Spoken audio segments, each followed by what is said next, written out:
Warahmatullahi ta'ala wa barakatuh. My name is Ishaq Mustakim. My father is from Haiti and my mother is from Switzerland, and I'm Muslim 2 years now. I was born in Montreal and I grew up in Montreal. When I was a young kid, I was really good in school. Like my mom, I'm sure my mom had like high hope in me because I was his first kid, and I was a really good kid, really good grades in school and everything. Everything changed.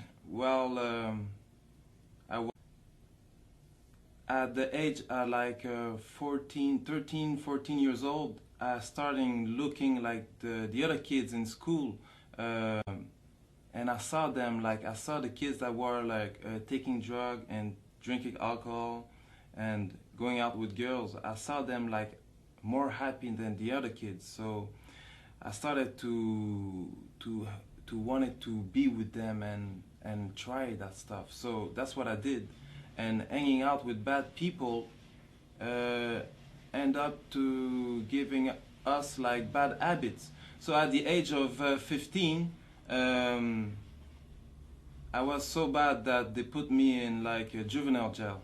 So I went to juvenile jail like for a few months, and after that I didn't stop like doing bad things. I did so much bad things that they wanted me like to lock me down like for good. So I ran out from that juvenile jail, and after that my mom had to send me back to send me to Switzerland. So I went to Switzerland to work for her brother, and I worked there like for 3 months. But then again, I was alone there, but I put myself into a trouble that the police was looking for me, that I had to come back here to Montreal. And that was at the age of 17. At the age of 17, I cooled off.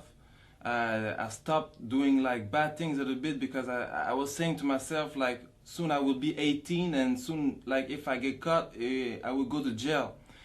But I don't know what happened with me. Like at 18, like I started back again, and they got me and I went to jail for like 2 years. Before I went to jail, I learned that the happiness was into getting high, getting drunk, and getting with girls. But in jail, because jail is the school of crime, I learned that the happiness was into getting a lot of material thing, a lot of money. And 2 years in that jail made me have a criminal mind. I didn't have a really criminal mind before, but that 2 years, like that's what it did. And I was Christian before, and I was Christian, but I was not praying. I was only praying like when I wanted something really bad, or when I was into problems. And that jail time was for me a problem. So I started reading the Bible and praying a little bit. And I don't know why, like somebody that I wasn't speaking with, he wasn't around like who I was hanging with. He just came and gave me the Quran, and he told me to read it. But at that time, like I was reading the Bible, and the Quran was not written the same way, so he didn't like touch me. So I just like give it back. After when I got out from jail, I started my mission. To get money, and because I had no school, and the fastest way to get money was a criminal way, that's the way I went. And in every type of way to make money, any type of like bad thing you can think, I was in it, because really my plan was getting money. And I lived like, I don't know if it's a good thing or if some people would say it's a good thing, some people would say it's a curse, because in my life, like, I achieved like most of my goals that I wanted. And for 10 years, like, I lived that life of like luxury, that life of power and respect. So and respect. So because when I say this, like, people don't really understand, so I have to make a little bit like of explain a little bit. Like, when I say, like, I had the things that most people, young and older, they would like to have, that I had in my life, they don't really understand, because everybody has his own perspective on like what is luxurious.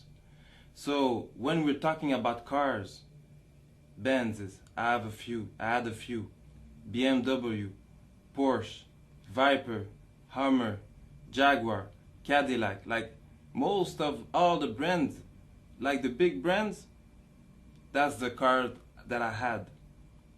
Like houses, condos, but not like only like the cars like normal, like the car, because when you buy a car, it's like to make you happy, but the thing is that happiness doesn't last.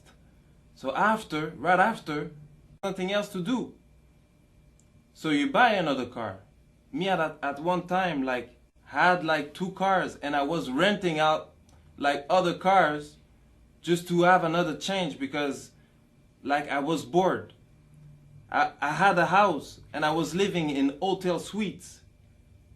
It cost me like 10,000 a week just for hotel suites.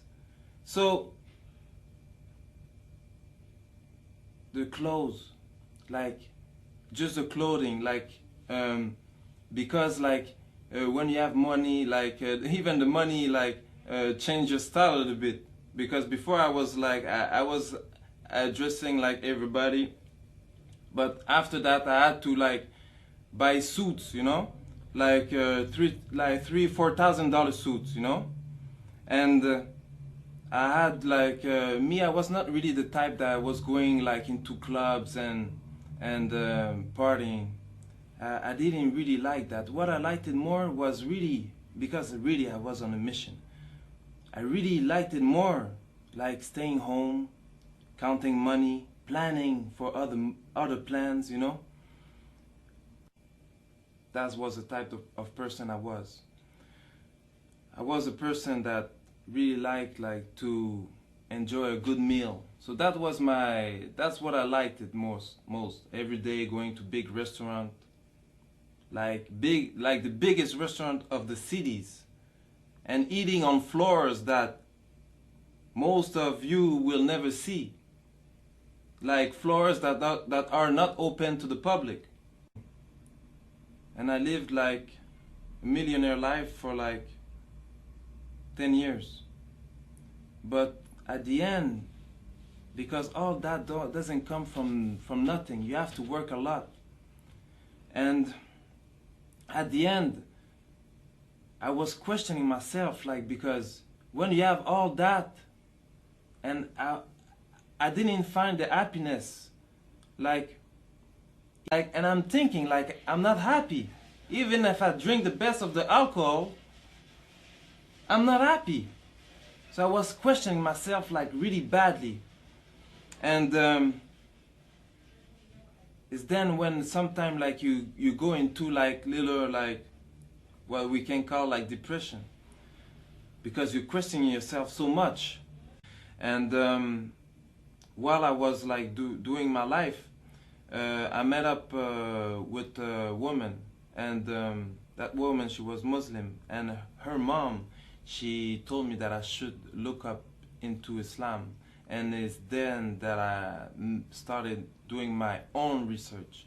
So I was reading like books, and I read the Quran, and I was really surprised to find that in the Quran that they had like the same prophet that there was in the Bible. Even at a point that I didn't understood how Muslim will understand the Quran, because in the Bible they have like the beginning of the story and the Quran just completed it.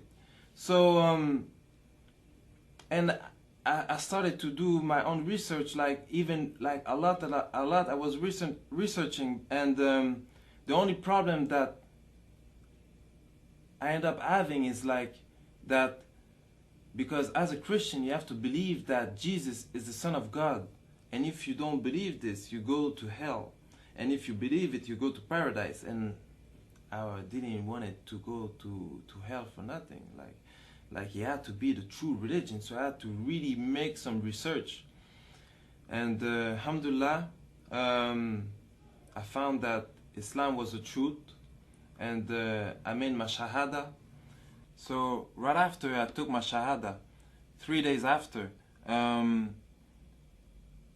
mom called me and told me that the police was looking for me. So I went to see my lawyers, and they told me that I should give myself tin. So I went and I gave myself tin, but for the first time, it was the first time I went into jail as a Muslim. I'm here with my client Isaac, or known as Isaac Mushtakim, who is charged in Montreal with various offenses, particularly fraud, forgery, the use of force.